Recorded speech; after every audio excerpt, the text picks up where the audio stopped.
లలిత jewellers వారి double ధమాకా offer. అన్ని బంగారు నగలపై తరుగులో 1% తగ్గింపు. పాత బంగారు నగల ఎక్స్చేంజ్ పై గ్రాముకు 150 రూపాయలు అదనంగా పొందండి. ఐ డ్రీమ్ చూస్తున్న ప్రేక్షకులందరికీ నమస్కారం. ఈరోజు మనతో పాటు ప్రముఖ జ్యోతిష్యులు, ప్రముఖ ఆధ్యాత్మికవేత్త బ్రహ్మశ్రీ గుండెపూడి శివసుధీర్ శర్మ గారు మనతో పాటు ఉన్నారు. నమస్కారం గురుగారు. శ్రీమాత్రే నమః. శ్రీ గురుభ్యో నమః.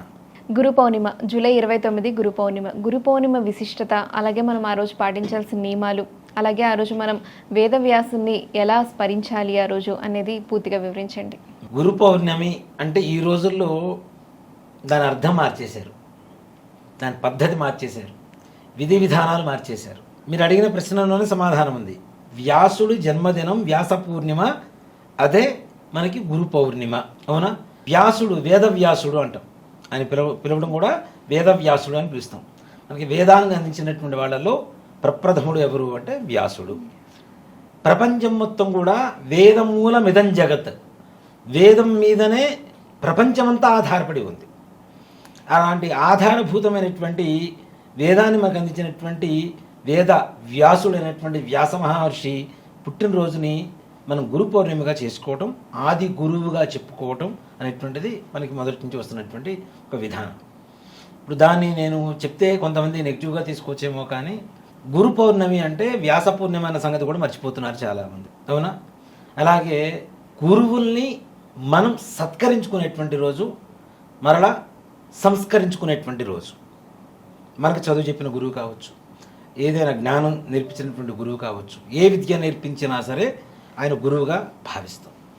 దాంతోపాటుగా మనందరికీ ఆది గురువు ఎవరు అంటే, ముఖ్యంగా చెప్పాలంటే తండ్రిని చెప్పుకుంటాం. మనం మాటలు నేర్పించడం ఇవన్నీ కూడా కొన్ని నేర్పించేటువంటి తల్లి అయితే తండ్రికి ఎందుకు చెప్పుకుంటాం? అక్షరాభ్యాసం అప్పుడు ఓం నమ శివాయ సిద్ధం నమః అని రాయించేది తండ్రి, ఆయన ఆది గురువు అంటాం. అలాగే బ్రాహ్మణులు ఎవరైతే ఉంటామో ఉపనయనం జరిగేటప్పుడు మాకు బ్రహ్మోపదేశం, గాయత్రోపదేశం చేసేటువంటిది కూడా తండ్రి, అంటే ఆయన మాకు గురువు అని చెప్పడం అన్నమాట. తండ్రిని సంస్కరించుకోవడం, సత్కరించుకునేటువంటి రోజుగా వ్యాస పూర్ణిమ చెప్పబడుతూ ఉంది. ఇవన్నీ పోయినాయి. అసలు సంబంధం లేనటువంటి దేవతలకి ఈ గురు పౌర్ణమిని ఆపాదించడం మొదలుపెట్టారు. అంతే కదా జరుగుతోంది. అర్థమయ్యే ఉండాలి ఎవరికి ఏంటి అనేది. చెప్పాలంటే సాయిబాబా, సాయిబాబాకి గురు పౌర్ణమికి సంబంధం ఏంటి అసలు?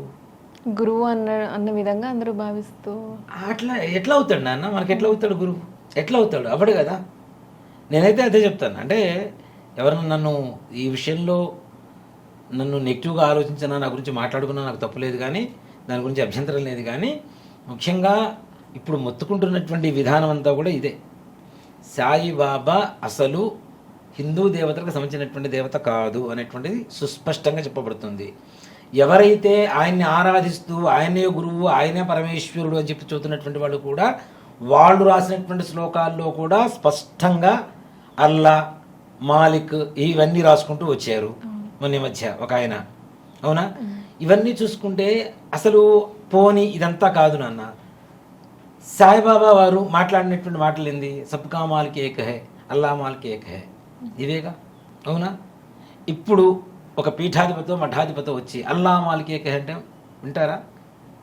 అసలు నువ్వే హిందువురా అని చెప్పి కొడతారా, కొట్టరా? అవునా? అదొక అపచారంలా అయిపోతుంది కదా. అసలు మనకు సంబంధం లేనటువంటి దేవత. గురు పౌర్ణిమ అంటే కూడా చాలా మంది మీరు అన్నట్టు సాయిబాబా టెంపుల్స్ కి మాత్రమే పరిమితమైంది ఈ రోజుల్లో. అది తప్పు. అసలు సాయిబాబాకి దత్తాత్రేయ స్వామి వారి అవతారం వేరు నాన్న. అదే మన సంస్కృతిలో ఉంది, మన పద్ధతిలో ఉంది, మన పురాణాల్లో ఉంది. చక్కగా ఆయన గురించి అసలు ఆయనకి ఈయనకి సంబంధం లేదు. ఆయనకి ఈయనకి లింకు పెట్టారు. అవునా? పత్రి బాబా, షిరిడి బాబా, పుట్టపర్తి సాయిబాబా, ఈ సాయిబాబా అని చెప్పి ఓ లింకు పెట్టారు. అసలు ఆయనకి ఈయనకి సంబంధం లేదు. దత్తాత్రేయుడికి సాయిబాబాకి సంబంధం లేదు. రాఘవేంద్ర స్వామి, అసలు రాఘవేంద్ర స్వామికి సాయిబాబాకి సంబంధం ఏంది నాన్న? అంటే గురు పౌర్ణిమ అంటే వచ్చే గురువుల పేర్లు చెప్తున్నారు. గురు ఇప్పుడు రాఘవేంద్ర స్వామి వారు ఉన్నారు. మన సనాతన ధర్మం ప్రకారం ఆయన చేసిన, అందుకే మనం ఎవరిని పూజించాలి అనేది ఇక్కడ మెయిన్ ప్రశ్న. మన విధానంలో రాఘవేంద్ర స్వామి వారు పూజ్యాయ రాఘవేంద్రాయ అని చెప్పి మనం ఆయన పూజ చేస్తున్నాం. సత్య ధర్మార్థాయ చ. అవునా? ఆయన సత్యాన్ని, ధర్మాన్ని పాటించారు కాబట్టి. అసలు వీళ్ళెవరూ కాదండి. ఇంట్లో తండ్రికి అన్నం పెట్టకుండా నువ్వు సాయిబాబా గుడిలో పోయి 100 కొబ్బరికాయలు కొడితే నీకేం ఉపయోగం వస్తుంది చెప్పండి? అవునా? నీకు కూర్చోబెట్టి అక్షరాభ్యాసం చేసింది, వనవాలు దిద్దిచ్చింది తండ్రి ఆది గురువు అయినప్పుడు తండ్రిని సత్కరించకుండా సంస్కరించుకోకుండా మనం ఎక్కడికో పోయి 100 కొబ్బరికాయలు కొడతాం, ధునిలో ఇన్ని కొబ్బరికాయలు వేస్తాం, అవునా, విభూతి అభిషేకం చేస్తాం, ఇన్ని లీటర్ల పాలు అభిషేకం చేస్తాం అంటే పుణ్యం వస్తుందా? రాదు కదా. అలాగే మనకు చదువు చెప్పిన మాస్టర్ ఉంటాడు, స్కూళ్ళలో మాస్టర్స్ ఉంటారు, మాకైతే గురువులు ఉంటారు. ఇప్పుడు చదువు చెప్పిన మాస్టర్ని కూడా తెలుగులో తీసుకుంటే ఏమవుతాడు? గురువే అవుతాడుగా, అవునా? కాబట్టి ఆ రోజున మీకు చదువు చెప్పిన మాస్టర్ గారు కానీ గురువు గారు కానీ మీకు జీవితానికి ఉపయోగపడేటువంటి విషయాలు తెలియజేసినటువంటి జ్ఞానబోధ చేసినటువంటి గురువులు కానీ వీళ్ళకి పూజ చేయండి, వేదవ్యాసుడికి పూజ చేయండి.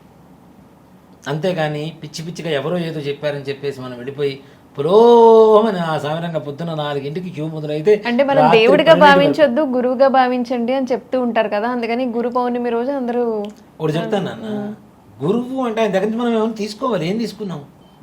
ఆది శంకరాచార్య స్వామివారు ఉన్నారు, మనకి వేద భాష్యం చెప్పారు, వేదానికి అర్థం చెప్పారు ఆయన, అవునా? ఇవాళ రోజున డబ్బులు ఇంట్లో లేకపోతే కనకధారా స్తవం చేయండి అని చెప్తున్నా. కనకధార ఇలాంటి స్తవాలు స్తోత్రాలు ఎన్ని చెప్పుకుంటూ వచ్చారా? జ్ఞానం లేకపోతే దక్షిణామూర్తి స్తోత్రం చేయమని చెప్తున్నాం. అదెవరు చెప్పారు? అదే ఆయన చెప్పిందేగా. అంటే వీటన్నిటికీ జ్ఞానానికి ఐహికమైనటువంటి సుఖానికి కావాల్సినటువంటి కొన్ని లక్షణాలు స్తోత్రాలు మనకు అందించినటువంటి గురువులనే కదా. వాడు గురువులు అవుతారు. కానీ నీళ్లతో దీపం పెడితే, వంట దాంట్లో చేయి పెడితే వీళ్ళు గురువులు ఎట్లా అవుతారు? ముందు వేదవ్యాసుడు ఎవరో మన పిల్లలకు తెలియజేసేలా వేదవ్యాసుడు ఫోటో ఒకటి ఇంట్లో పెట్టండి. పరశురాముడు అంటే ఎవరికి తెలియదు, వేదవ్యాసుడు అంటే తెలియదు. రాముడు కృష్ణుడు అంటే ఫోటోలు చూస్తున్నారు కాబట్టి తెలుస్తుంటుంది కాబట్టి, అవునా? అసలు గురు పౌర్ణమి వేదవ్యాసుడు జన్మదినం చెప్పి ఎంతమందికి తెలుసు? పెద్దవాళ్ళు. గురు పౌర్ణమి అనగానే అందరికీ పొద్దున కొబ్బరికాయ తీసుకోవడం, పీచి తీయకుండా ఉన్నది పీచి తీసింది ఒకటి తీసుకోవడం, కొబ్బరికాయ కొట్టడం, ఒకటేమో నిప్పులు వేయటం, ఇదే పని. పొద్దున్న 4 మొదలు పెడితే రాత్రి 12 వరకు ఇదే పని. సాయి బాబా అన్నప్పుడు సాయి రామ్ ఎట్లా అవుతాడు, కృష్ణ సాయి ఎట్లా అవుతాడు, లక్ష్మీ సాయి ఎట్లా అవుతుంది? వీళ్ళందరూ ఎందుకు కలుస్తారు అసలు ఆయనతో? సాయి రామ్ ఎట్లా రామ్ అవుతాడు ఆయన, అవునా? కృష్ణ సాయి ఎట్లా అవుతాడు? కృష్ణ సాయి. లక్ష్మీ సాయి, సాయి లక్ష్మి, ఇట్లా వస్తాయి నా పేర్లు. ఎట్లా కలుస్తాయి అవి? వాళ్ళే భక్తితో పెట్టుకుంటున్నారండి. భక్తి కాదు, అది పిచ్చి. వ్యాస పూర్ణిమ రోజున వ్యాసుడికి పూజ చేయటం, తండ్రిని గౌరవించడం, తండ్రికి సత్కరించడం, మనకు చదువు చెప్పినటువంటి గురువుల్ని సత్కరించుకోవటం, ఇది గురు పౌర్ణమిలో చేయవలసినటువంటి విధానం. ముఖ్యంగా చక్కగా ఇంట్లో స్నానం చేయండి, వేదవ్యాసుడు ఫోటో పెట్టండి, చక్కగా ఇంట్లో పూజ చేసుకోండి వేదవ్యాసుడికి. వేదవ్యాసుడు కూడా అష్టోత్తరం ఉంది నాన్న, వ్యాసాష్టోత్తరం ఉంది. వ్యాస అష్టోత్తరం చేసుకోండి, పూజ చేసుకోండి. చక్కగా మీకు చదువు చెప్పిన గురువు దగ్గరికి వెళ్ళండి, మంచి వస్త్రాలు తీసుకోండి ఆయనకి పెట్టడానికి, ఒక తాంబూలం తీసుకోండి చక్కగా. నిజంగా అంటే ఒకటి చెప్తానన్న, ఒక గురువు అనేటువంటి వాడు ఎంత గొప్ప స్థాయిలో చెప్పబడుతుంది అంటే మనకి. నేను ఒక చిన్న కథ విన్నాను ఒక చోట.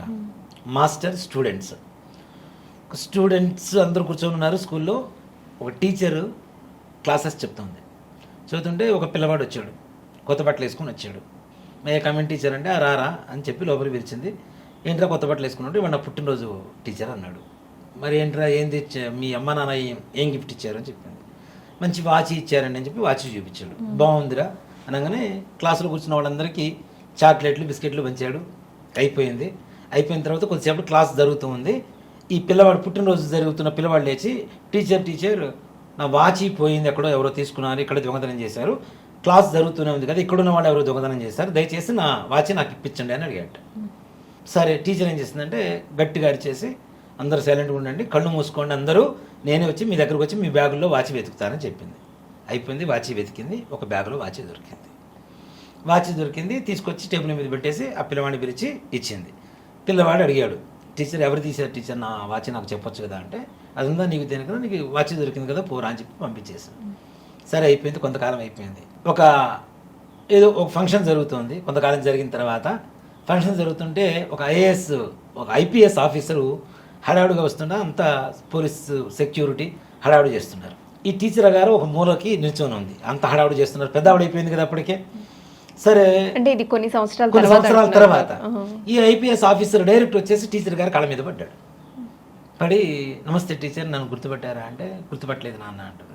అదే టీచర్, నా పేరు ఫలానా రమేష్ కదా, నేను ఫలానా ఇది మీ దగ్గర చదువుకున్నాను అంటే, నువ్వు ఫలానా వాళ్ళ అబ్బాయి కదా నాన్న, మంచి విషయం నాన్న, చాలా గొప్పవాడు అయ్యావు, బాగా చదువుకున్నావు, బాగా కష్టపడ్డావు అని అంటే, లేదు టీచర్ మీరు ఆ రోజు నేనే దొంగనని చెప్పినట్లయితే ఇవాళ రోజున దొంగలు పట్టుకునేటువంటి ఐపీఎస్ ఆఫీసర్ని అయ్యి ఉండకపోయి ఉండేవాడిని, అందరు నన్ను చిన్న చూపు చూసేవాళ్ళు అని చెప్పి వాడు ఐపీఎస్ ఆఫీసర్ చెప్తూ ఉంటే టీచర్ చెప్పింది, నాన్న మీకు ఒక విషయం చెప్తాను, నువ్వు దొంగతనం చేసావన్న సంగతి ఇప్పుడు కూడా నువ్వు చెప్తుంటే నాకు తెలిసింది.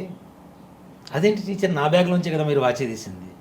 ఒరే మిమ్మల్ని అందరినీ కళ్ళు మూసుకోమని చెప్పి నేను కూడా కళ్ళు మూసుకొని మీ బ్యాగులు మొత్తం వెతికాను రా అని చెప్పింది. అంటే మీలో ఎవరో దొంగ అని తెలిస్తే మరుసటి రోజు నుంచి నేను కూడా వాళ్ళని చిన్న చూపు చూస్తానేమో, తక్కువగా చూస్తానేమో, ఎవరు చేశారని తెలియకుండా ఉండేది కళ్ళు మూసుకొని నేనే మీ బ్యాగులు మొత్తం వెతికాను రా, ఇప్పుడు నువ్వు చెప్పేంత వరకు నాకు తెలియదు నాన్న అని చెప్పిందిట. టీచర్స్ అంటే అంత గొప్పగా ఉంటాను, అది గురువు అంటే. అవునా? అట్లాంటి వాళ్ళని పూజించుకోదగ్గ మంచి రోజు ఏదైనా ఉంది అంటే ప్రతినిత్యం ఇప్పుడు మేము ఏదైనా మొదలుపెట్టేటప్పుడు శ్రీమాత్రే నమః శ్రీ గురుభ్యో నమః అంటాం. తల్లిని ఎంత తలుచుకుంటామో గురువుని అంత తలుచుకుంటాం. మనం బ్రతకడానికి కావాల్సినటువంటి జ్ఞానాన్ని విద్యని ఇచ్చినటువంటి వాళ్ళు గురువులు కాబట్టి గురువులకి ఎప్పుడు, అందుకని మనకి మన హిందూ ధర్మంలో కూడా మాతృదేవో భవ, పితృదేవో భవ, ఆచార్య దేవో భవ, అతిథి దేవో భవ. తల్లిదండ్రుల తర్వాత మరలా దేవుళ్ళలాగా ఎవరిని చెప్పారు? గురువు, ఆచార్యుడినే, మన గురువునే చెప్పారు. అంత గొప్ప స్థానంలో ఉండవలసినటువంటి వ్యాసుడు ఉండవలసినటువంటి స్థానంలో ఎవరో ఒకరిని ఊహించుకొని పూజ చేసుకోవడం అనేది కరెక్ట్ కాదు. నిజంగా వ్యాసుడి తర్వాత పూజింపదగినటువంటి గురువు ఎవరు అంటే తండ్రి, అలాగే మనకు చదువు చెప్పినటువంటి గురువు.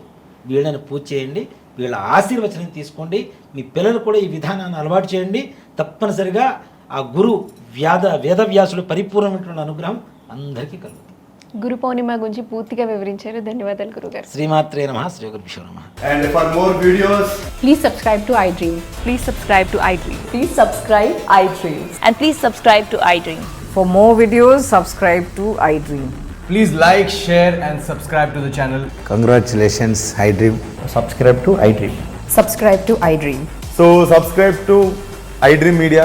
iDream ki iDream team andarki huge congratulations. Please subscribe iDream Media. Please subscribe to iDream. Subscribe iDream. Please subscribe to iDream. iDream అంటే నా కళల ఛానల్ను సబ్స్క్రైబ్ చేసుకున్న నోరు తిరుగుతలేదు, మీరైతే గంట గుర్తు కొట్టండి. For more such videos, please subscribe to iDream. Subscribe to iDream. Please subscribe to iDream. Please subscribe iDream Media. Please do subscribe to iDream. Please subscribe to iDream Media. For best entertainment and information, please subscribe iDream. And don't forget to subscribe to iDream.